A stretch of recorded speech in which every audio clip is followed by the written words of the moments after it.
Podcast de l'article de Jamal Ajam publié sur l'odj.ma. L'auteur a intitulé son article « Il y a 6 ans disparaissait Mohamed Boussetta ». Il commence son article ainsi. Il y a 6 ans, le 17 février 2017, disparaissait Mohamed Boussetta, leader charismatique du parti de l'Istiklal, dont la sagesse forçait le respect de ses adversaires politiques avant ses alliés.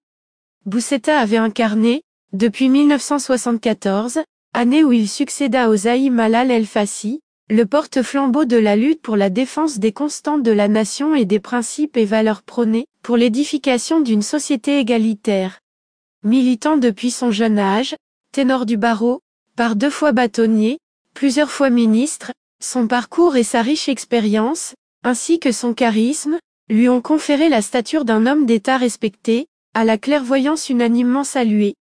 L'auteur poursuit son article ainsi. Sa sagesse reconnue a souvent fait de lui le recours salutaire devant des situations de conflit ou de blocage, que ce soit au sein de sa propre formation politique ou touchant à la vie publique. Le succès de sa délicate mission après sa nomination en 2003 par le roi Mohamed VI à la présidence de la Commission pour la révision de la Moudawana, au moment où la société était scindée en deux sur la question et menaçait d'implosion, en est une parfaite illustration. Mohamed Boussetta avait allié, grâce à son flegme, la conscience de soi et des autres, la tempérance, le discernement et la justice. Sa vie politique durant, il a su faire des 2 vertus, que sont la patience et la modération, un catalyseur de confiance et un outil stratégique de réalisation des objectifs. Pour preuve, ses actions et positions ont toujours été pondérées mais tranchantes dans les moments les plus délicats. Lorsqu'en 1977, alors que son parti comptabilisait 14 années successives d'opposition et que les élections législatives venaient de connaître l'une de ces falsifications dont seul le ministère de l'Intérieur de l'époque détenait le secret, l'Istiklal, sous la houlette de Boussetta avait, malgré tout, pris la courageuse décision d'intégrer le gouvernement par souci de servir la cause première du pays.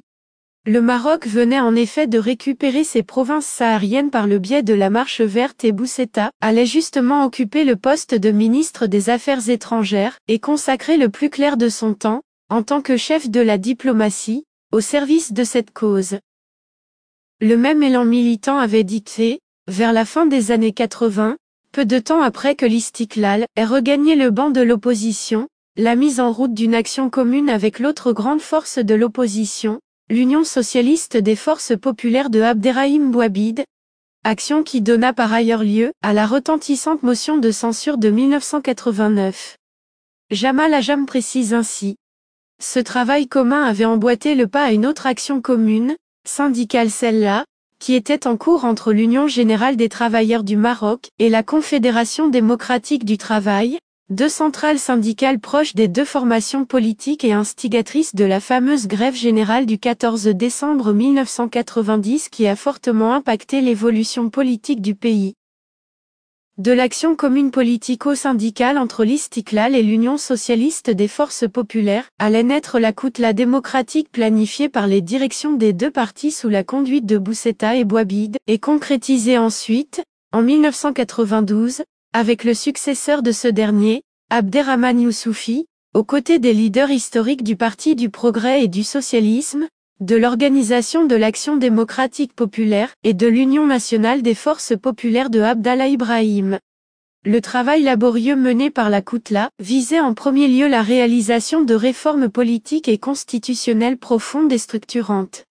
2 révisions constitutionnelles simultanées, 1992 et 1996, eurent lieu grâce aux pressions exercées par les forces d'opposition, accompagnées d'une ouverture droit de l'homiste comme préalable à un règlement calme et serein du lourd dossier des années de plomb, qui aboutira quelques années plus tard, en début de règne du roi Mohamed VI. L'auteur ajoute ainsi. Dans la foulée de cette dynamique enclenchée par le travail soutenu des leaders de la Koutla, Feu Hassan II fit appel, en 1993 déjà, à Mohamed Boussetta pour lui confier la direction d'un gouvernement d'alternance auquel le souverain garantissait une majorité parlementaire consensuelle. L'idée était séduisante mais lui manquait les ingrédients de l'efficience démocratique. Du coup, le projet ne vit pas le jour, Mohamed Boussetta refusant par ailleurs de compter dans les rangs de l'équipe gouvernementale le falsificateur en chef des élections et le prévaricateur patenté de la vie politique, le ministre de l'Intérieur de l'époque, Driss Basri, que Hassan II voulait reconduire dans ses fonctions et qui allait d'ailleurs, conséquemment au refus de Boussetta, être promu ministre d'État. Droit dans ses bottes, cohérent et respectueux des principes éthiques et des engagements envers les siens et les alliés, Boussetta a naturellement décliné l'offre, estimant qu'on ne peut réussir la réforme et concrétiser le changement avec les outils de la dépravation. Magistrale leçon d'honnêteté politique et de fidélité aux valeurs adressées autant au pouvoir qu'à l'ensemble de la classe politique. L'auteur conclut ainsi. Tel était Mohamed Boussetta. Militant authentique, partenaire engagé et loyal, dirigeant déterminé et honnête, outre le côté humain de l'homme chez qui l'humour, trait de caractère, faisait aussi office de facilitateur et de bon introducteur en la matière, si délicate soit-elle. Rédigé par Jamal Ajam et lu par l'intelligence artificielle de l'Odigi Media.